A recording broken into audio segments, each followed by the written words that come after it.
maioria dos pais tem bastante dificuldade de lidar com um diagnóstico desses. E a pergunta mais natural é: mas o que a gente fez de errado?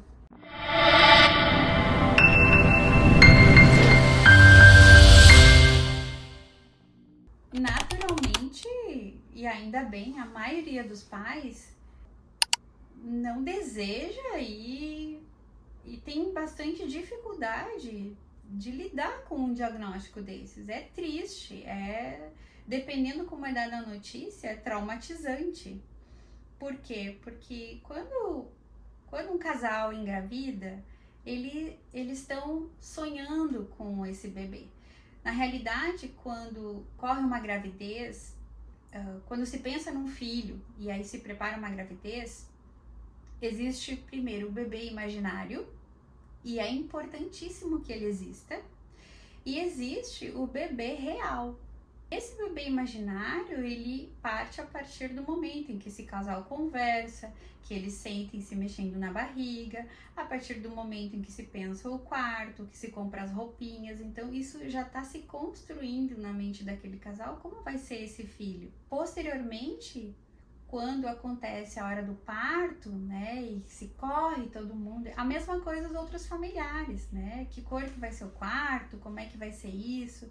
Então, tudo isso já faz parte, né, então, por isso que, ainda que aconteça, às vezes, perdas, e isso é comum, ainda que não se fale, existem muitos abortos que acontecem de forma espontânea, não são somente os provocados, mas perdas ou doenças que acontecem, acidentes, e é um grande trauma para aqueles pais, né? Agora, beleza, não aconteceu isso, então existiu todo esse preparo, e esse bebê, então, ele já tem a sua roupinha, o seu quartinho. No momento em que a criança nasce, então aí vem o bebê real, né? E esse bebê real, ele traz consigo várias circunstâncias, não? Vai depender de qual é a personalidade dele, o caráter, e isso também já vai acontecendo durante o período gestacional, conforme o ambiente, né? Porque o bebê, vamos lá, na gravidez, ele escuta também, escuta a voz da mãe, escuta a voz do pai, ele tem também essa senso-percepção que a mãe recebe. Isso, cientificamente, a gente já tem muitos estudos sobre isso. E quando um filho, então, por fim, nasce, ele se torna real e vem todos os desafios, esse casal, essa família, eles buscam de tudo para que esse ambiente possa ser o melhor para aquele filho. De modo que, se eu tô fazendo o meu melhor, né, não dormindo à noite, dando o mamar, trocando a fralda, dando banho, mudando a rotina da casa, né, e os primeiros meses são um caos mesmo, mas o bom é que assim, o caos não vai durar para sempre, né? E de repente o teu filho, ele até se desenvolve, porque no transtorno do espectro autista, o diagnóstico ou o atraso nesse neurodesenvolvimento, ele pode acontecer em vários momentos. Pode ser antes dos 6 meses, ou no primeiro ano de vida, ou no segundo, qualquer idade. Às vezes pode ter 3 anos, estava tudo normal, de repente regrediu, ou 5, ou 7. Então nenhum pai e mãe espera uma notícia dessas. E isso gera uma ferida, né? E a pergunta mais natural é: mas o que a gente fez de errado? E a verdade é que essa resposta a gente não tem, e nem se realmente foram eles ou algo, mas é errado, sim, no sentido assim, o que a gente fez de errado, por quê? Porque o bebê real não é mais aquele imaginário, né? E aqueles sonhos, aquelas coisas que se constroem, começam a ter um outro desfecho.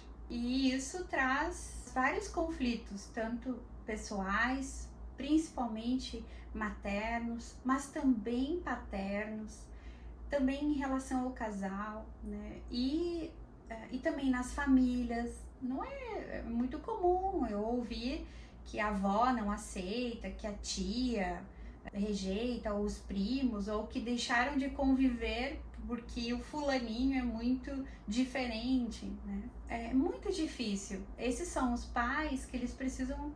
É muito importante que o profissional que vai dar esse diagnóstico, que ele se coloque no lugar, mas também que seja firme, que fale a verdade.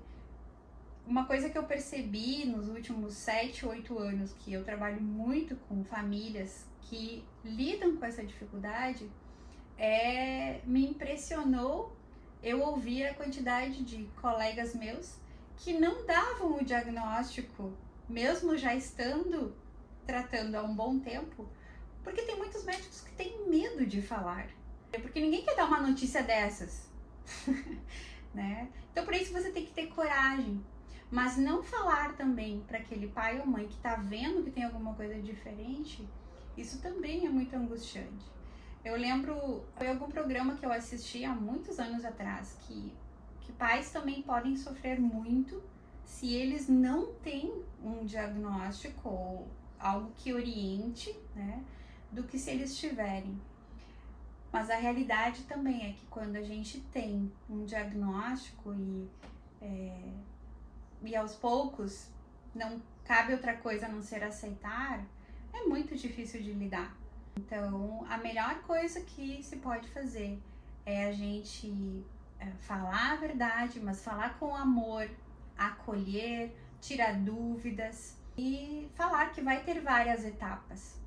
Mas, sobretudo, o que eu mais estimulo é: olhem o filho ou a filha de vocês como seus filhos e não como um diagnóstico. Porque os diagnósticos, eles podem mudar e, afinal de contas, os tratamentos estão para a gente melhorar, certo? Então, mas está escrito que ele nunca vai ler e aprender. Olha, aquilo está escrito, mas o que ele pode realmente ser, isso pode ser transformado, porque é para isso que a ciência ela existe e é para isso também que a gente é surpreendido com as diferentes mudanças e caminhos que o nosso cérebro pode acabar desenvolvendo, principalmente quando a gente procura bons profissionais e os recursos hoje que a ciência tem para poder trazer um equilíbrio para esse cérebro.